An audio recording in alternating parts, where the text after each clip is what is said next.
Welcome, everyone. I'm Sandra Bargman. A few years ago, I wrote and performed a solo show called The Edge of Every Day, which was an exploration of the rough edges and contradictions we all face and grapple with. The show hit a nerve, and the relevance of the topic would only grow over time more than I could have foreseen. So, here we are. Real talk with real people, sharing stories and perspectives that spark provocative invitations to leap out of what's safe, on the edge of every day. Thanks for listening. Hello, everyone. We are live in the Hive. Thank you for joining me on this, the 33rd episode of The Edge of Every Day, here on talkradio.nyc. For those of you who are tuning in for the first time, and for those of you who don't know me yet, I encourage you to check out my bio on talkradio.nyc, or of course, you can visit my website, sandrabargman.com. And please tune in to any of my previous episodes with my inspiring guests. As all my loyal listeners know, this show is about celebrating triumphs, pushing boundaries, and exploring rough edges. Through conversations and shared stories with friends and colleagues, it's my hope that we can begin to understand our edges. And what I mean by edges is those places where we are fearful, those places where we are resistant to change, those places where paradoxes and contradictions live in our beliefs and understandings, both about ourselves and about the world around us. Those places we don't want to look. Listen, we live in turbulent times, and we are coming to understand that life simply isn't black or white. It must be an embrace of both. And the more we recognize our own edges and get real about them, the more we can help others to do the same. And that, I fully believe, can help to change the world. So, thanks again for tuning in.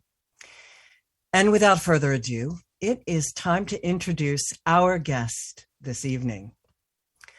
Irina Soriano is a TEDx and keynote speaker and the author of Generation Brand, a modern playbook for cultivating our life brand. She is currently serving as Vice President, Enablement and Process Excellence at Seismic, the recognized leader in marketing and sales enablement, leading a global team of enablement professionals to drive revenue and growth for Seismic's go-to-market teams. She also runs the NYC chapter for WISE, Women in Sales Enablement. She is a Forbes author and Business Development Council member and was named a top 20 sales enablement influencer by Sales Enablement Collective. As a leader, she has consistently pioneered new enablement, learning, sales, and operational initiatives worldwide, built positive employment cultures, and coached top performers. She has held senior positions across EMEA, Asia Pacific, and the US. This experience has exposed her to working with and mentoring an extremely diverse group of men and women across multiple industries in different parts of the world. Irina has built a strong life brand around her passion to make a significant contribution to closing the gender gap in the workplace by enabling the current and next generation to drive a cultural paradigm shift toward gender equality in business and beyond. She holds a Bachelor of Arts and a Master of Arts in International Business from Rennes School of Business in Rennes, Brittany. Hello and welcome, Irina. Hi, Sandra. Thanks for having me on today. Very excited to be here. Oh, thank you for joining me. I am very excited to have you on as well. I've been waiting for the perfect time to have you on. No, we tried a bit. We tried a few times, yes, but the time has arrived. Yes. And so I like to start out with sharing how I know my guests with my audience. And this particular connection is pretty awesome. So those of you tuning in, I know Irina and her husband because I married them. I was the wedding officiant and I created their wedding ceremony. How many years ago is it now? 8? 9? We're getting there. We're about 6 in coming up. Oh, 6 in? Okay. And yes, with COVID, you can't keep track of time correctly with COVID. Oh my goodness. And what a glorious celebration. And reading your CV and understanding your work life, it completely played out in your glorious wedding. I mean, it was just people from around the globe. It was such a joy for both my husband and I to attend. Yeah, it was a very special moment. And obviously, because we know you and I see you all the time, that brings back the memories for me as well, right? Every time I talk to you. Clearly, everyone listening in, that was not the last time I saw her. We have remained good friends. So it's a joy to have you on and to celebrate your incredible accomplishments. You have worked tirelessly for gender parity, gender equality. And I would be very remiss I can't start the show without acknowledging what has occurred in our world in the United States. The Supreme Court has overruled Roe v. Wade 3 days ago, holding that the Constitution does not confer a right to abortion, and the authority to regulate abortion is returned to the people and their elected representatives. The ruling was 5-4 to overturn Roe and 6-3 to uphold the Mississippi law. So, not that we need to go down this rabbit hole intensely, but I am curious I was very pleased to see that you made a post on LinkedIn about this on the business app. And I have read a few other detailed postings on LinkedIn where they have received some dramatic pushback that it is not the correct place to be talking about this. And I would argue that the world of business is absolutely the place to be talking about this. Yeah. What have you noticed, if you can talk about this in your office with your colleagues and the women that you mentor? What are some of the observations that you have seen? Yeah, so, Friday was a tough day. I think, not just for me, for many, many women out there, a day of a lot of emotion. And also, for me, I'm in a leadership position. Like you said, I do mentor a lot of women.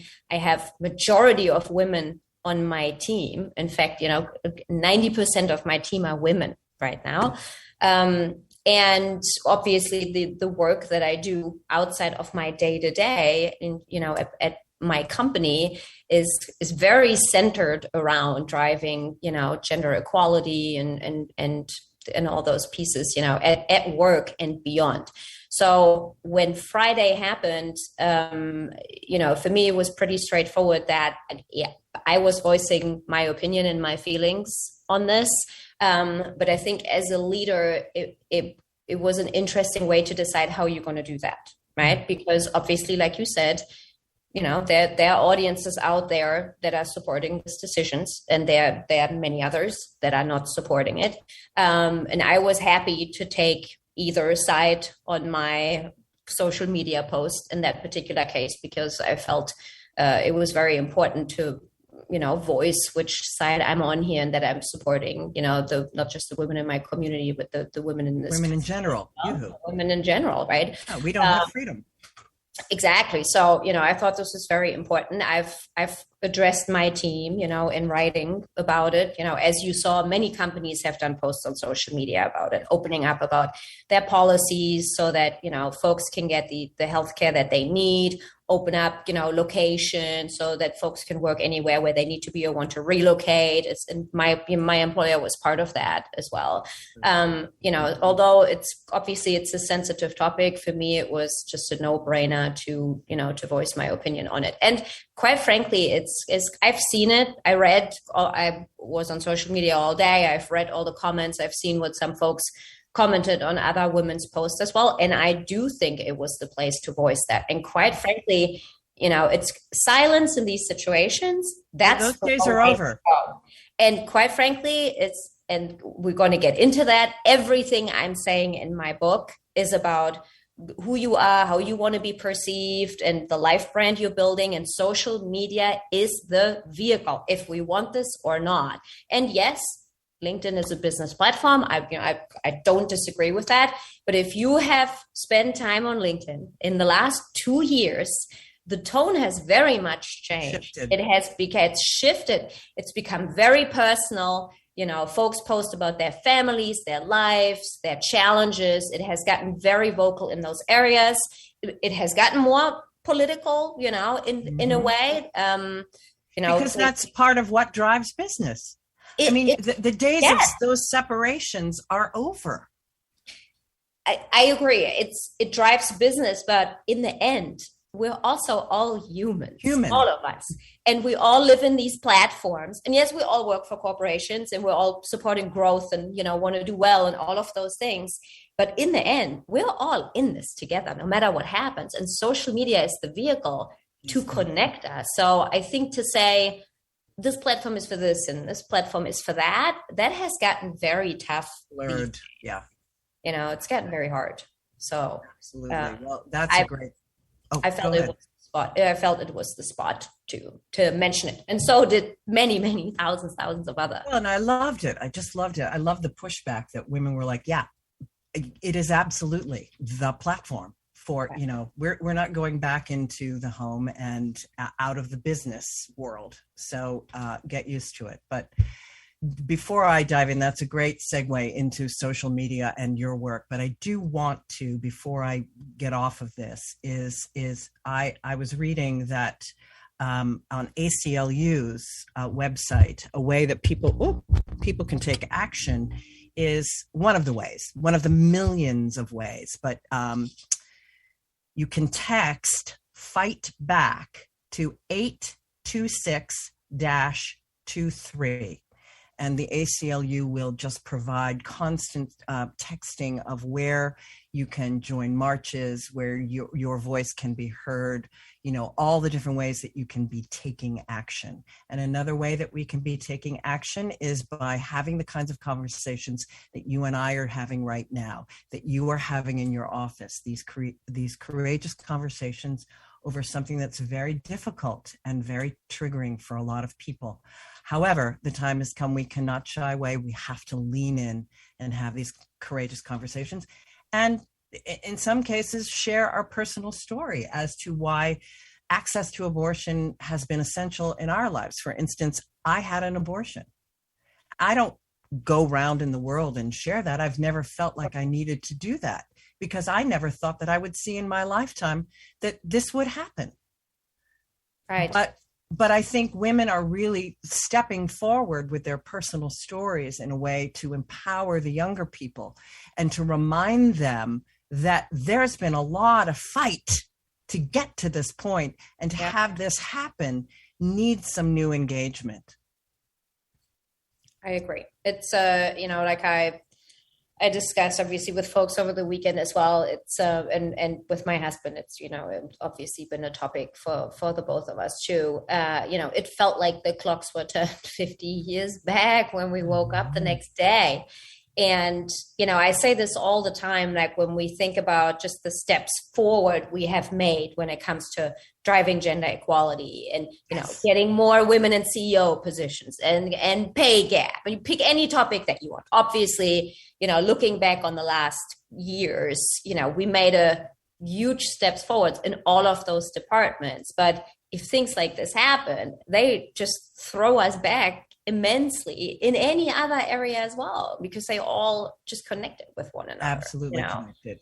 Career choices are completely and utterly connected to this. Educational choices, health choices. And it's not just the women and the pregnant women that are going to suffer. It's going to be everyone that is going to suffer from this. Oh, Lord. Well, okay. It's time for us to take a break. And when we come back, we will set this aside and dive in beautifully into all of your incredible work and how you are stepping forward and sharing your voice, particularly with this younger community, as we were just speaking of. And your incredible book, Gender Brand, we're going to start off with, I've got a signed copy here from Irina, and we're going to dive in when we come back with Irina Soriano on the Edge of Every Day. Stay tuned. Are you a business owner? Do you want to be a business owner? Do you work with business owners? Hi, I'm Stephen Fry, your small and medium-sized business or SMB guy, and I'm the host of the new show, Always Friday. While I love to have fun on my show, we take those Friday feelings of freedom and clarity to discuss popular topics on the minds of SMBs today. Please join me and my various special guests on Friday at 11 a.m. on talkradio.nyc.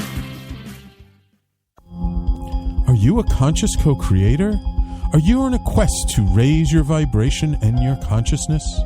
I'm Sam Leibowitz, your conscious consultant, and on my show, The Conscious Consultant Hour, Awakening Humanity, we will touch upon all these topics and more. Listen live at our new time on Thursdays at 12 noon Eastern Time. That's The Conscious Consultant Hour, Awakening Humanity, Thursdays, 12 noon on talkradio.nyc.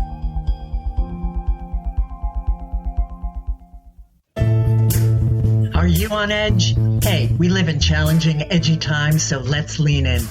I'm Sandra Bargman, the host of The Edge of Every Day, which airs each Monday at 7 p.m. Eastern Time on talkradio.nyc. Tune in live with me and my friends and colleagues as we share stories and perspectives about pushing boundaries and exploring our rough edges. That's The Edge of Every Day on Mondays at 7 p.m. Eastern Time on talkradio.nyc.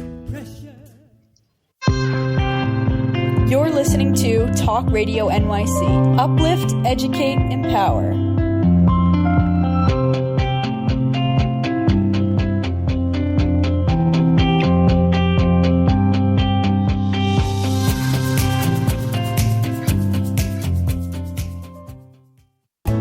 Chipping around, kick my brain to the ground. These are the days it never rains, but it on the edge of every day. And we are back with Irina Soriano. And we're going to dive in and talk about her book, Generation Brand. So you are pioneering a new and larger understanding of what brand is.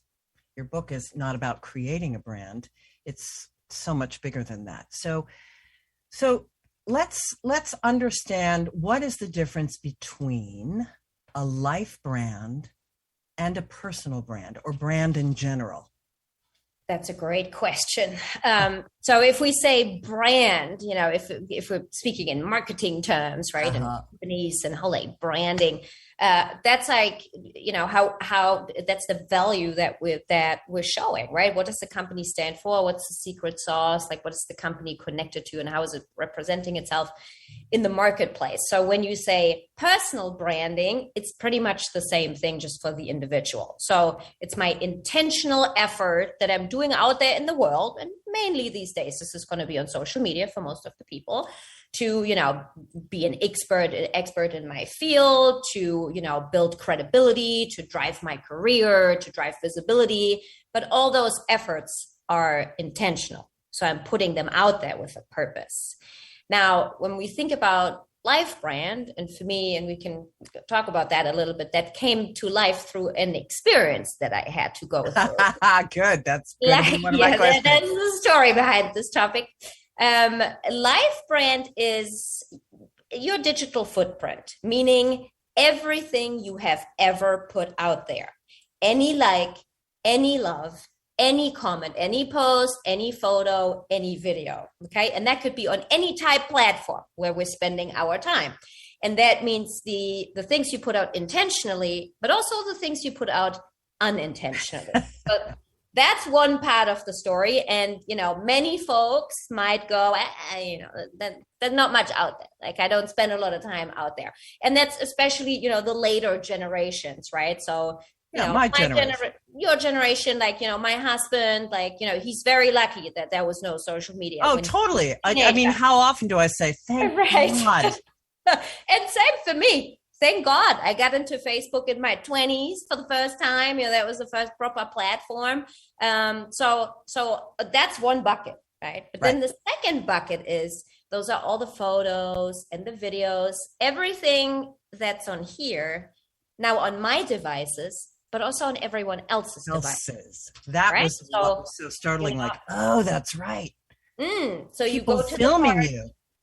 Right? Think back. I mean, when we were teenagers, we go to the party. Now we have a couple too many. We're not quite sure what happened the rest of the night. We go home. A classic. But now everybody has a recording device. This is a much different situation. So anything that's recorded of you by anybody, and more than half of the population in the world has a smartphone right now. That's just what it is. That is also part of your life brand. Now, will this ever see the light of day? Right. Maybe no, maybe yes, maybe not right now, maybe in 15 years from now, when you're, in an executive position and you don't remember that this is even out there. If you've watched my TEDx talk, there was a young, very courageous woman that has given, a testimonial. Unbelievable. Tell that. Just quickly touch on that. Yeah, it's it was a picture that was posted from years ago that was taken on photo and that on paper, right? So, and that's the last category. So all your friends that have those Kodak photos in the boxes up in there. Yeah, all you have to do is take a picture of it. Now they can take a picture of it and post it, right? So that's the other piece. That's what happened to her, and it went viral within a very short period of time, millions and millions of shares and comments. And she received death threats, and so did her family. And it's, she lost a couple of jobs over that. And, it's been really just a tragic story for her. But she decided to, come forward, not mentioning her name, for the TEDx talk that I was doing. I read her story and I approached her, and she said she wanted to give back to the, to bring the community so that other people are not repeating her mistake. And maybe one day she may decide to mention that, this was her, but that's totally up to her. So I'm obviously. Well, it's an interesting edge of every day, this whole cancel culture thing. And on the one hand, it's great that we can film everything. I mean, George Floyd's death. Right. And, thank God that we're able to film these policemen in these compromising and criminal stances. But, and so that cancel culture and the consequences of bad behavior is a good thing. But cancel culture in the opposite direction is not. So how do you manage that? Listen, I'm not going to give you the answer. I addressed this in my book. Who decides? You're right. What's okay? Was this young woman, should she have been canceled? Right. Or not? Like, who is the judge here? So what I will say on this, I think when there is behaviors like you have just described, cancel culture is we pick out, a person or an individual that has done a certain action, and based on that, we drive that other folks are not showing that same kind of behavior by canceling that individual. And in those cases, that's a good thing. That's what should happen, right? So, and I agree. Thank God we have recording devices these days. This puts us in a position to point out empowerment. Situations. That's right. But if we think just next generation, I'm more thinking about and I don't even want to say the stupid stuff, because there's some examples I pointed out in the book as well. When you read it, you go, oh, that's so wrong. Why would anybody say something like that? But also there's 13-year-olds that did certain things and they just didn't really get it. Right. Well, this is a great seg into what is generation brand.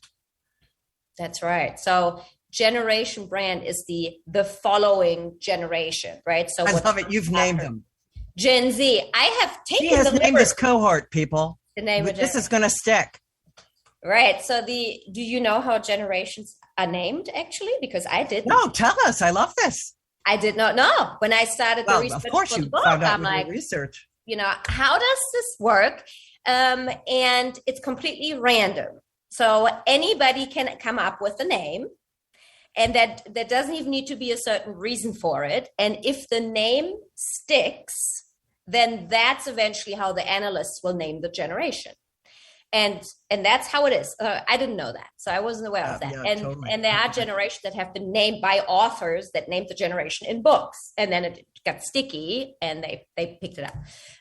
So I gave it a little stab here, and the reason for that was that Life brand. So what I just described starts the second that first post that features you goes out there. And now, if you're a baby, obviously you're not going to post yourself. But that's your parents right here filming the first steps, and you getting the tooth out and saying stupid things in the camera, and all of those fun things feed into your Life brand technically from day one. And this is the first generation that is exposed to social media from day one of their life. Right. So 2012 on. Right. Correct. So, and I think that's a big deal. Because if we talk about the many, many mistakes you can make out there, and how long they can follow you, and how much later they can surface. Well, or that a family member has made on your behalf. Well, prior to you even having a phone put into your hand. That's right. So it's the whole, and I had this discussion with parents who would say, so you don't think I can post things about my children? And I'm like, well, that's really not what I'm saying. I'm just saying, be aware of what you're doing. Right. You are building their Life brand without them having given you consent to do so. And, those might be harmless things, which mean nothing and which are fine. But, there might be other things where if the, kid is 12, 13, 14, 15, 16, 17, where they would go, yeah, you know what, I don't really want that on social media about me. And we're taking a little bit that freedom away from them in that way. And I just don't think it's something that's top of mind to people every day. They don't think much about it, really. So we breezed over I want to circle back. You were starting to hint at some story that made you discover this connection with social media and Life brand, your personal story. How did that happen? My personal story. So it's a few years ago, I decided to step out of a role I had been in and for over 10 years. But, same company, global setup, and a wonderful journey. But circumstances led me to the point where within one day, the decision was made that I said, okay, this will be my last day here. And I woke up, and I was already living in, I was in New Jersey at the time. Now I live in New York, but I'd been here like 2-3 years, few years in, and I woke up the next morning, and I usually make decisions I decided at night. And when I wake up in the morning, I see how I feel, and then I go ahead. In this case, I couldn't do that. So I made it on the day, and then walked out and woke up the next morning. My husband was at work. My stepkids were in school. So I was all alone, the first time ever not having to go to a job. So I went downstairs, I made myself a coffee, and I sat in my house and was just like, now what? And that was the moment where just the realization came that I had spent 10 years to build my personal brand, so my intentional efforts within the organization I had left 24 hours ago. So that brand was gone. Gone. Wow. Gone. I was living within the four walls of the organization where I had massive impact. But now I was sitting in my kitchen, not having a job, and going, okay, now what? Now that also came with the fact that I've built a global network, professional network, mainly within that organization. So now finding yourself having to go, and nobody knows you. You have to start over from scratch. You have to find yourself a job. I didn't know anybody in New York City other than like 2 people. And that was it. And that hit me right in the face that morning. And it was not a pretty awakening when I said, you know what, I wasted 10 years. If I had used those 10 years to own my Life brand, build it, use it to contribute to the community, make sure people know me and really stand behind for what my life brand is for, like my purpose, I would have been in likely even a much better situation than I was in at that point in time already, So big realization for me that day. Oh, absolutely. And the idea of, we're going to have to take a break. The idea of connecting your life brand to social media and to gender parity. I love the confluence of that, the edge of that. Mm-hmm. So when we come back with Irina Soriano, author of Generation Brand, we're going to dive into those edges, and we're going to talk about women in particular, women's confidence as it relates to the confluence of those three things. When we come back on The Edge of Every Day, stay tuned, everyone. Howdy, I am Joseph Franklin McElroy, host of the new podcast, Gateway to the Smokies. It airs on talkradio.nyc every Tuesday night from 6 p.m. to 7. Every episode is dedicated to memorable experiences in the Great Smoky Mountains National Park and surrounding areas. This show features experts and locals who will expound upon the richness of culture, history, and adventure that awaits you in the Smokies. Tune in every Tuesday from 6 p.m. to 7 on talkradio.nyc. Are you passionate about the conversation around racism? Hi, I'm Reverend Dr. TLC, host of the Dismantle Racism Show, which airs every Thursday at 11 a.m. Eastern on talkradio.nyc. Join me and my amazing guests as we discuss ways to uncover, dismantle, and eradicate racism. That's Thursdays at 11 o'clock a.m. on talkradio.nyc. Are you a small business trying to navigate the COVID-19 related employment laws? Hello, I'm Eric Sauver, employment law business law attorney and host of the new radio show, Employment Law Today. On my show, we'll have guests to discuss the common employment law challenges business owners are facing during these trying times. Tune in on Tuesday evenings from 5 p.m. to 6 p.m. Eastern Time on talkradio.nyc.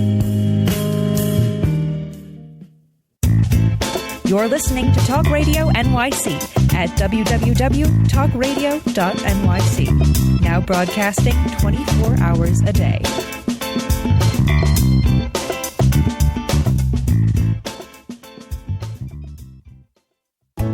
Chipping around, kick my brain to the ground. These are the days it never rained, but it pours on the edge of every day. And we are back with Irina Soriano. So let's pick it up there. How did you, from this turning point in your life, connect life brand and social media and gender parity?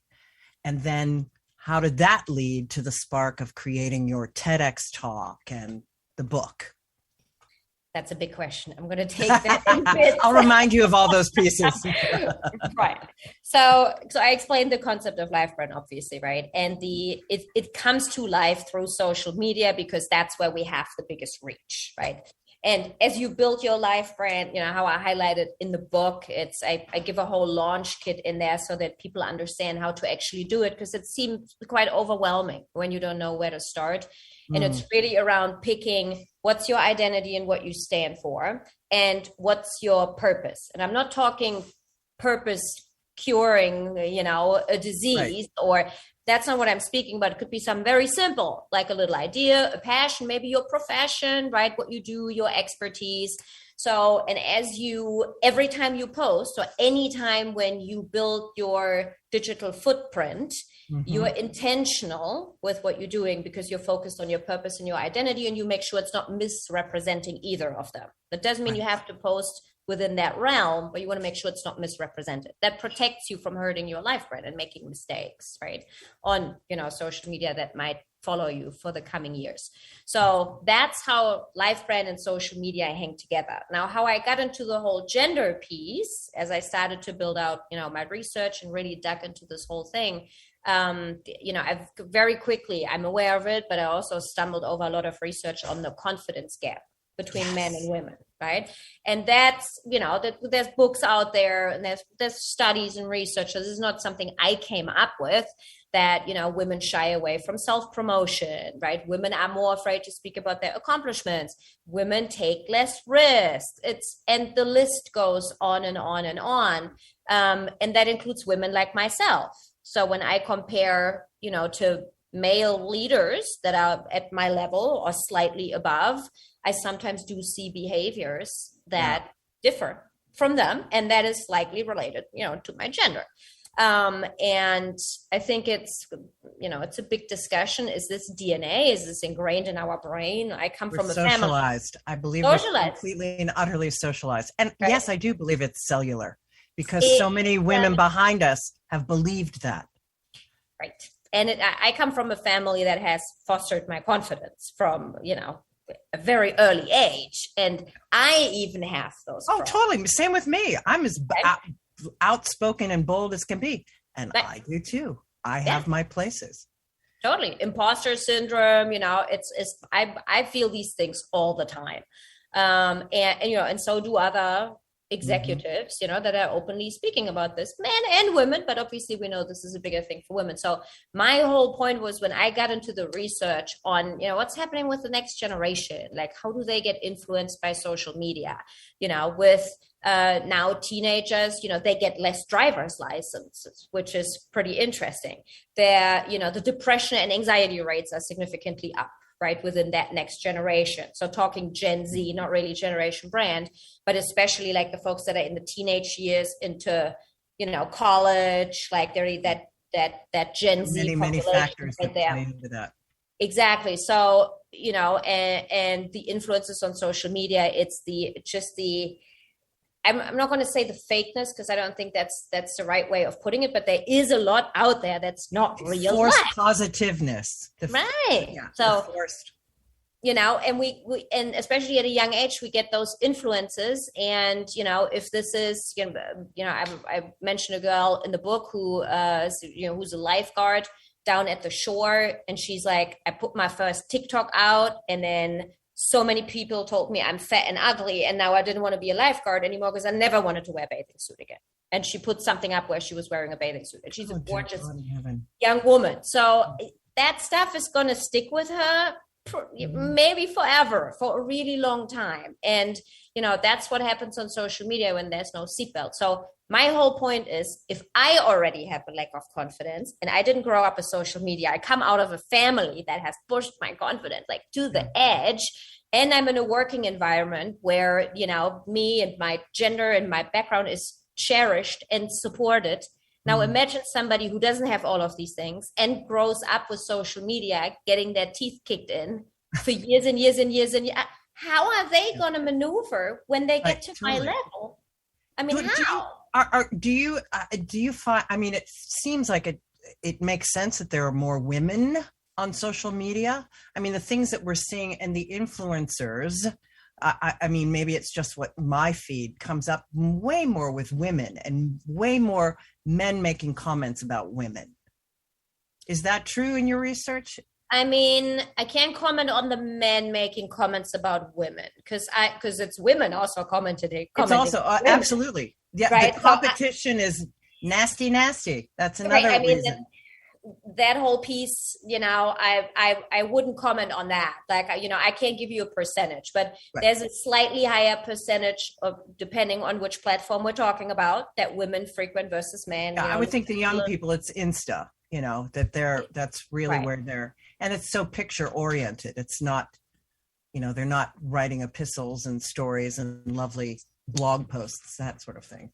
Right. It's the content that women versus men post. That Facebook has published studies on that are available, that women have a tendency to talk more personal things and also personal challenges, more interpersonal stuff, and men hang more on the, the business, the sports, these type topics. So there are numbers around that. Top of my head, I couldn't quote you exactly what the percentage is.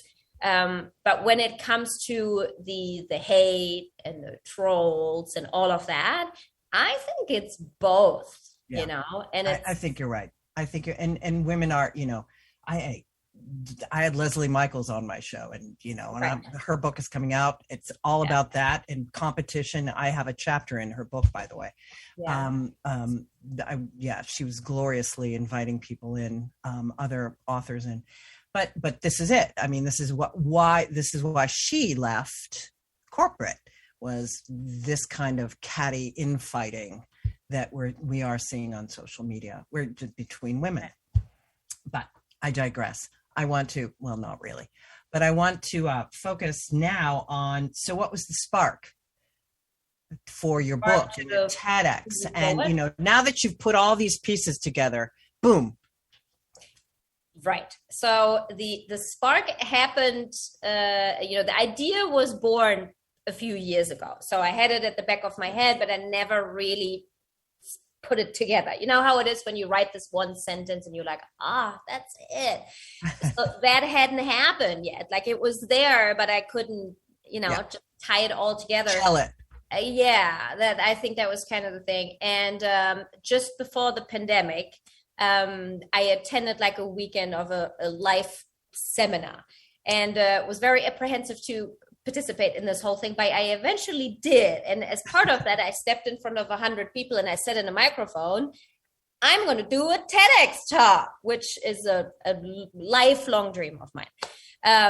With the purpose of their whole thing was, hey, if you don't say the things out loud, they're not going to come to you, right? So, and somebody who's, one of my best friends as well, she was in the audience. She had met me. She randomly came up to me and said, I'm going to help you get your TEDx talk. And I was like, okay, that's amazing. And she introduced me to somebody, who was a coach, who kind of helped me get the whole thing off the ground. And then as I started writing, I produced so much content that then the idea came up, hey, we're in pandemic, I'm saving some commute time, things are shut down on the weekend, I'm just going to write a book. That was not the plan. So that was a very... Wow. And that was born out of COVID. That was the book portion of it. That was both. So, and then I wrote the book, and it was short, maybe 4 months or so. I worked with an amazing editor on it, and then, had everything designed and out. And then as the book was ready, then I got the notification that New York City accepted me for the TED stage as well at Water Street last year. And then the book came out like the same week as I was doing the TEDx talk. So it's, it all nicely came together, and it's been really an amazing ride since, being able to talk about it and do keynotes and be able to influence. Oh, yeah. Wonderful. Yes. Good that we've mentioned the keynotes. So I'm hesitant to dive in. Can I ask my glorious tech Dylan, how much time do we have left in this section? 4 minutes. We can do it. So I am blown away by the concepts that are put forth in this book, and how it is directed towards young people, but the nuggets and the understanding is apropos to people of all ages. And that was really my huge takeaway from reading it, and telling every young woman that I knew about the book. Yeah. But so what do you think is the biggest hurdle for women at this time with I mean, not to go back into the Roe v. Wade, what do you think is the biggest hurdle for women at this time in terms of moving forward in leadership and moving forward in their careers? So I think especially for the next generation, one of the big things is there aren't that many female examples, right?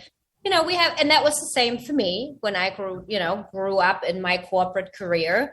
On the top level, maybe one woman, if lucky, maybe two, and not really women I would have access to. So who am I then going to learn from? Talk to somebody who has the same challenges as me overall, right? So I had many, many amazing male mentors throughout my career, absolutely outstanding, and I'm very grateful for that. But, other than one, I never had a female mentor or a female sponsor. And I think that is the big challenge for women these days. They can learn from other women that are in top position or in leadership positions. And everything I put on social media is I'm vulnerable about the things that I learned, the mistakes I made, so the next generation can learn from me. But the whole point is, if we were all to do that, and I center my life brand around that, but if other women in my position and above would be doing the same thing, we wouldn't have this problem anymore, because we're educating that next generation. And you're changing the culture. It's changing in general. Exactly. It's also showing that, hey, women are stepping up. Women are more courageous. Women are, vulnerable. Women are taking risks. With other women are doing this too. That is just driving more motivation for that next wave of women that is growing up, and men, because this is not just a woman problem. Bingo. Right. Exactly. It's both, right? We need both. The way of sharing in a business atmosphere, changing the culture across the board. Interesting. Okay. Well, we're going to have to take a break. And when we come back with Irina Soriano, we're going to hear from her about her leading edge, what she's going to be doing in the near future, all of the great content and things that you can learn about, in addition to purchasing the book, how she's mentoring through her online blogs and articles, et cetera, when we come back with Irina Soriano on the Edge of Every Day. Stay tuned. Hey everybody, it's Tommy D, the Nonprofit Sector Connector, coming at you from my attic. Each week here on talkradio.nyc, I host a program, Philanthropy in Focus. Nonprofits impact us each and every day, and it's my focus to help them amplify their message and tell their story. Listen each week at 10 a.m. Eastern Standard Time until 11 a.m. Eastern Standard Time, right here on talkradio.nyc. In a post-COVID world, you may have many unanswered questions regarding your health. Are you looking to live a healthier lifestyle? Do you have a desire to learn more about mental health and enhance your quality of life? Or do you just want to participate in self-understanding and awareness? I'm Frank R. Harrison, host of Frank About Health, and each Thursday, I will tackle these questions and work to enlighten you. Tune in every Thursday at 5 p.m. on talkradio.nyc, and I will be frank about health to advocate for all of us.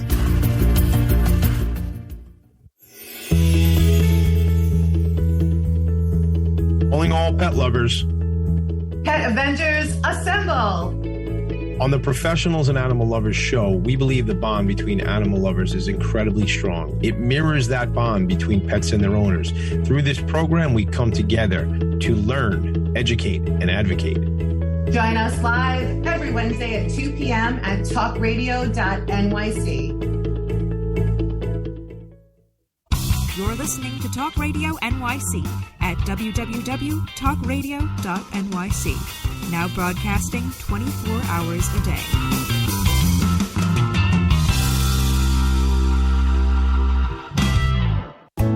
Chipping around, kick my brain to the ground. These are the days it never rained, but it pours on the edge of every day. And we are back with Irina Soriano on the Edge of Every Day.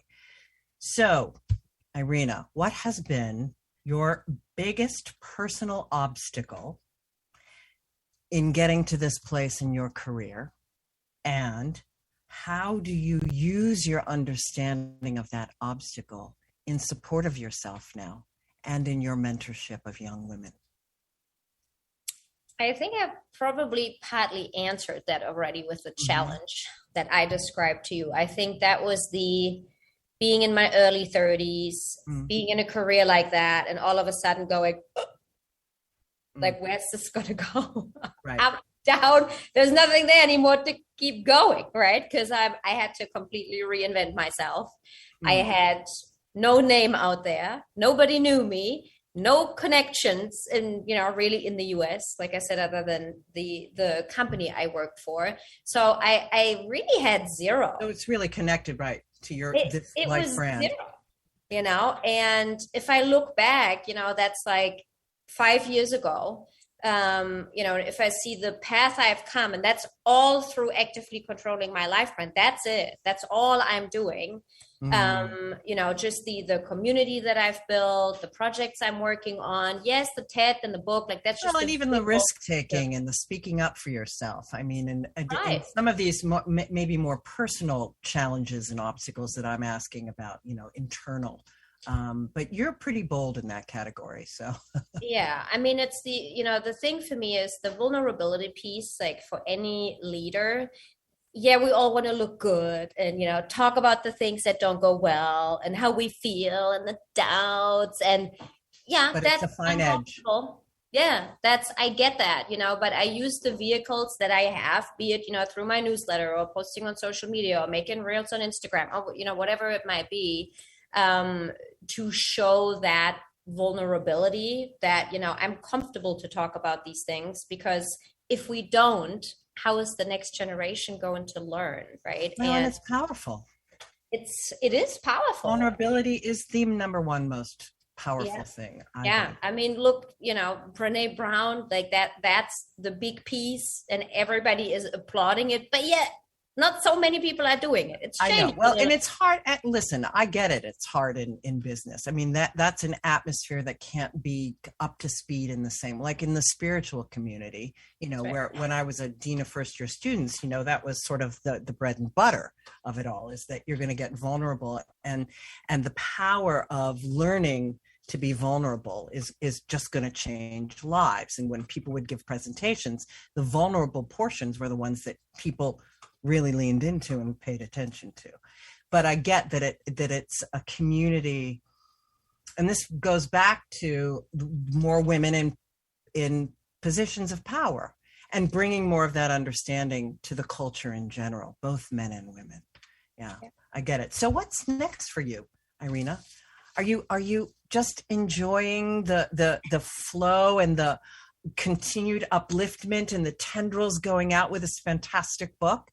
Or do you have your next one like written already?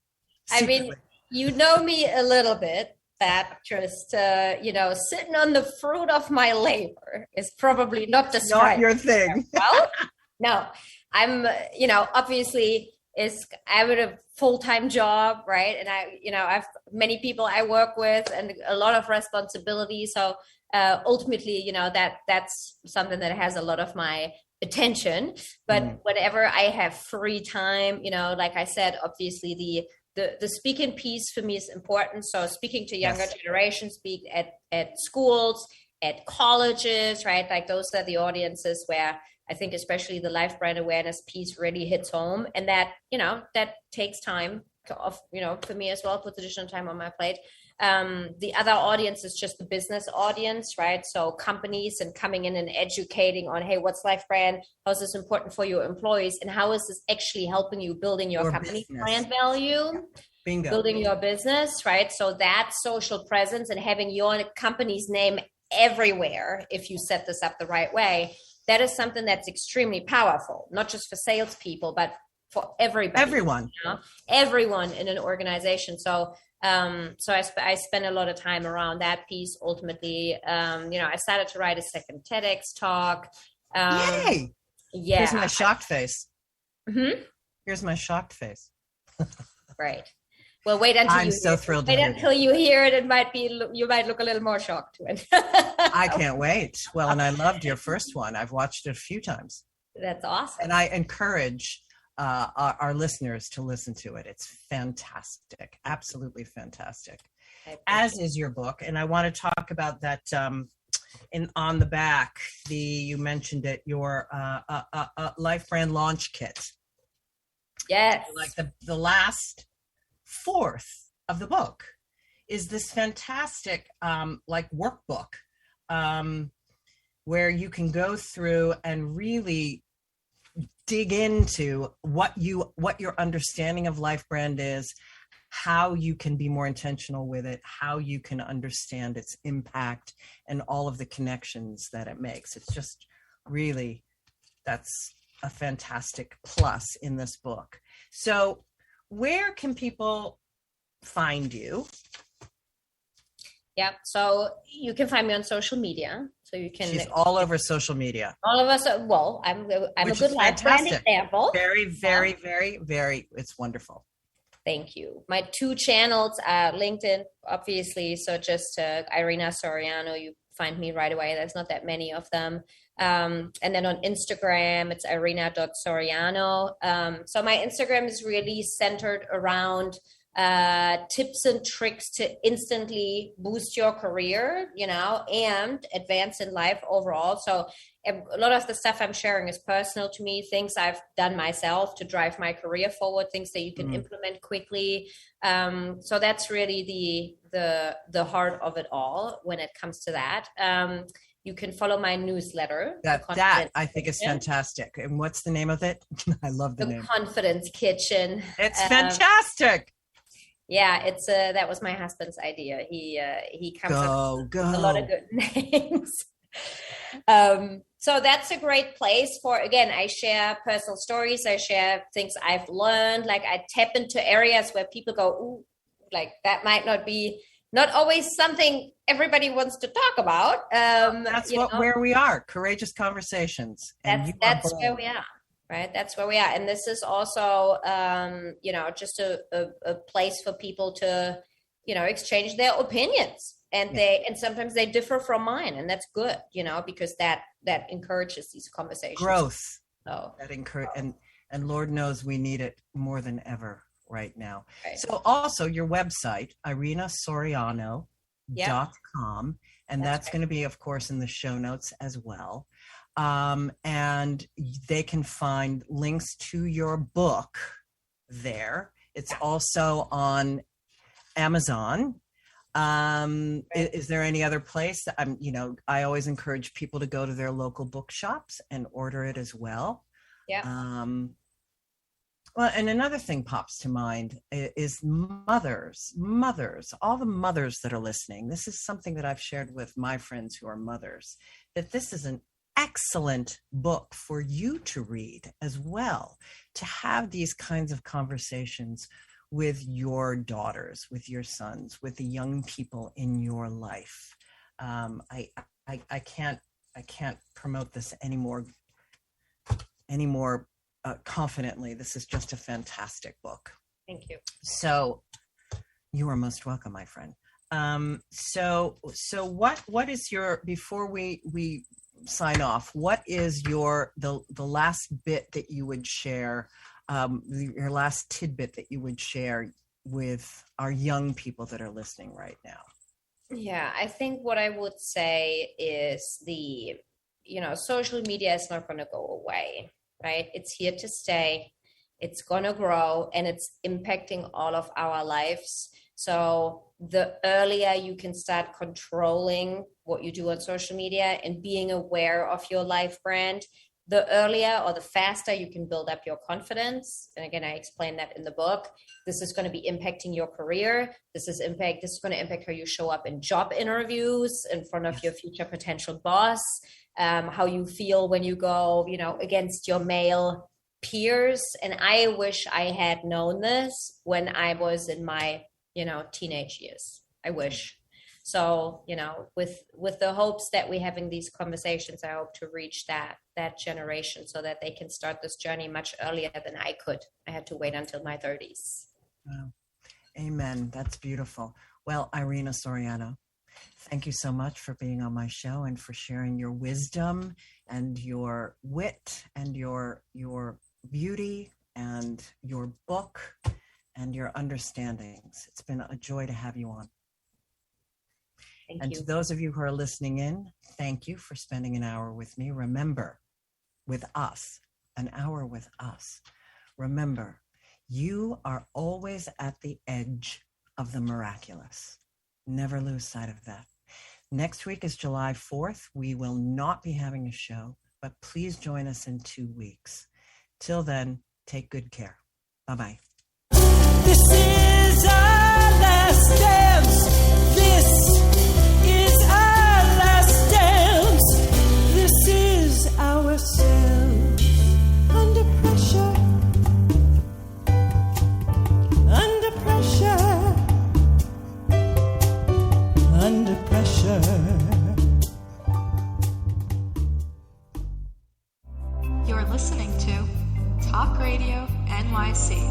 Uplift, educate, empower.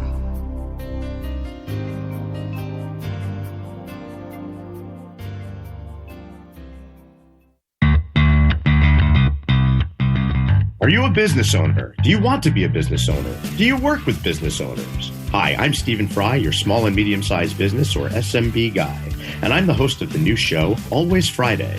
While I love to have fun on my show, we take those Friday feelings of freedom and clarity to discuss popular topics on the minds of SMBs today. Please join me and my various special guests on Friday at 11 a.m. on talkradio.nyc. Are you on edge? Hey, we live in challenging, edgy times, so let's lean in. I'm Sandra Bargman, the host of The Edge of Every Day, which airs each Monday at 7 p.m. Eastern Time on talkradio.nyc. Tune in live with me and my friends and colleagues as we share stories and perspectives about pushing boundaries and exploring our rough edges. That's The Edge of Every Day on Mondays at 7 p.m. Eastern Time on talkradio.nyc.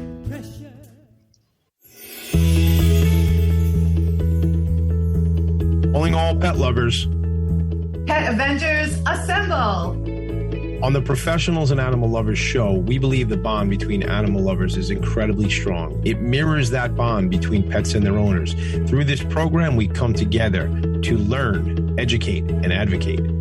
Join us live every Wednesday at 2 p.m. at talkradio.nyc.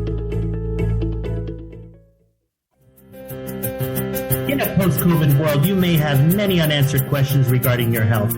Are you looking to live a healthier lifestyle? Do you have a desire to learn more about mental health and enhance your quality of life?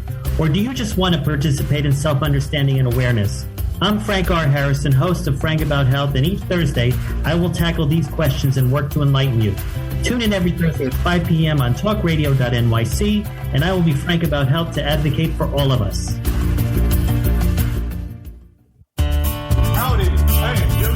McElroy, host of the new podcast, Gateway to the Smokies. It airs on talkradio.nyc every Tuesday night from 6 p.m. to 7.